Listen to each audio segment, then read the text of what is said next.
മുംബൈ വിമാനത്താവളത്തിന് ബോംബ് ഭീഷണി.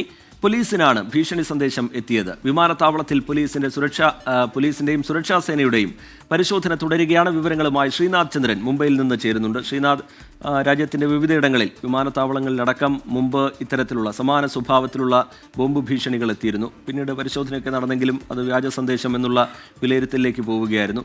ഇതെപ്പോഴാണ് ഈ മുംബൈ വിമാനത്താവളത്തിലേക്ക് ഈ സന്ദേശം എത്തിയത്? അതിന്റെ ഭാഗമായുള്ള പരിശോധന, അന്വേഷണമൊക്കെ എങ്ങനെ? ശ്രീനാഥ്, ഇന്ന് രാവിലെ 9 മണിയോടെയാണ് മുംബൈ പോലീസിന്റെ കൺട്രോൾ റൂമിലേക്ക് ഒരു ഫോൺ സന്ദേശം എത്തുന്നത്.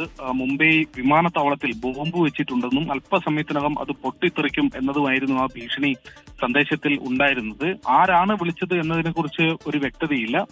ഏതെങ്കിലും പേരോ മറ്റു വിവരങ്ങളോ വിളിച്ചയാൾ പറഞ്ഞതുമില്ല. പക്ഷെ പിന്നാലെ തന്നെ പോലീസ് എഫ്ഐആർ ഇട്ടു.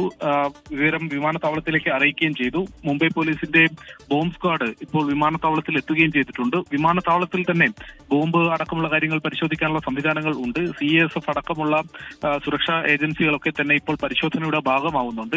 ഇതുവരെ ഏതെങ്കിലും തരത്തിലുള്ള അത്തരത്തിൽ എന്തെങ്കിലും കണ്ടെത്താൻ, സംശയകരമായ എന്തെങ്കിലും കണ്ടെത്താൻ ഇതുവരെ കഴിഞ്ഞിട്ടില്ല. ഒരുപക്ഷെ ഇതും ഒരു പ്രത്യേകിച്ച് ഒന്നും ഉണ്ടാകില്ല എന്നുള്ള ഒരു ധാരണയിൽ തന്നെയാണ് ഇപ്പോൾ അന്വേഷണം, ഇതുമായി ബന്ധപ്പെട്ട പരിശോധനകളൊക്കെ തന്നെ മുന്നോട്ട് പോകുന്നത്. ഒരു വ്യാജ ബോംബ് ഭീഷണിയാകാനുള്ള സാധ്യതയാണ് എന്നതാണ് പോലീസ് പറയുന്നത്. ഏതായാലും വിളിച്ചയാളെ കണ്ടെത്താനുള്ള ശ്രമവും പോലീസ് തുടങ്ങിയിട്ടുണ്ട്. ശരി, ശ്രീനാഥ് ചന്ദ്രൻ മുംബൈയിൽ നിന്ന് വിവരങ്ങൾ നൽകുകയായിരുന്നു.